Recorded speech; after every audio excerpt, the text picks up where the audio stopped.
আমরা 31 দফা নিয়ে প্রত্যেকটি মানুষের ঘরের দরজায় দরজায় গিয়েছি। প্রত্যেকটি মা বোন আমাদেরকে দোয়া করেছে, ধানের শীষের জন্য দোয়া করেছে। প্রিয় ভাইরা, আজকে বিপ্লব ও সংহতি দিবস।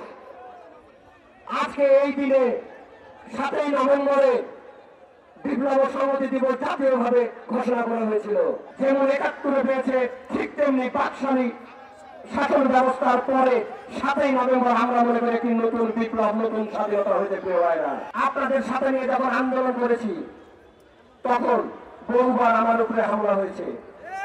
আপনারা জানেন, আমি জেলে গিয়েছি, তারপরও এই আওয়ামী লীগ সরকার ক্ষান্ত হয়নি। আমার ব্যবসা প্রতিষ্ঠান তেলের পাম্পে আক্রমণ করেছে, আমার পাম্প 2বার ভেঙেছে, 1বার আগুন দিয়েছে, আমার গাড়ি ভাঙচুর করেছে, আমার বাস ভাঙচুর করেছে।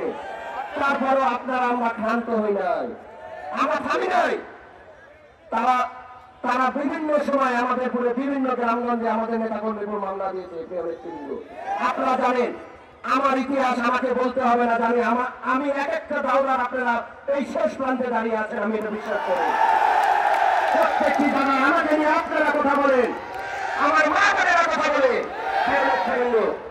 আমরা আজকে আগামী জাতীয় সংসদ নির্বাচন 18 সালে মনোনয়ন পেয়েছিলাম, আবারও ইনশাল্লাহ পাবো আপনাদের দোয়াতে। আগামী দিনে ধানের শীষ নিয়ে আপনাদের মাঝে উপস্থিত হব। হয় আমার হাতে ধানের শীষ থাকবে, না হলে আমার অন্তরে ধানের শীষ থাকবে।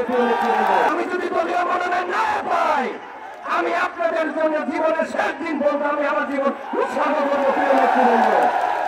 একটি নেতার জন্য একটি ধানের শীষ যথেষ্ট নয়, একটি নেতার জন্য এমপি হওয়া যথেষ্ট নয়। যথেষ্ট হচ্ছে আপনাদের মতো লাখো মানুষের ভালোবাসা। আমি আপনাদের ভালোবাসার দাওদার মামুদ হয়ে থাকতে চাই। আমি বিশ্বাস করি দেশ নেতা তারেক রহমান সাহেব চুলচেরা বিশ্লেষণ করে আসনে মনোনয়ন দিবে। পশ্চিমবঙ্গের মানুষের পাঁচ বুঝবে আমার প্রিয় নেতা। আমার প্রিয় নেতা হাজার হাজার মাইল দূরে থাকলেও বাংলাদেশের প্রত্যেকটি আনাতে কানাতে তার স্রোত আছে, তার দৃষ্টি আছে। সে একদিনে তারেক রহমান সাহেব হয় নাই। তারেক রহমান সাহেব হইতে তাকে সোনার মতো পুড়তে হয়েছে আগুনে। আমরা আগামী দিনে আমার দল যদি ক্ষমতায় আসে, এই সিংড়াবাসীর জন্য আমরা কিছু করতে চাই, উন্নয়নমূলক কাজ করতে চাই।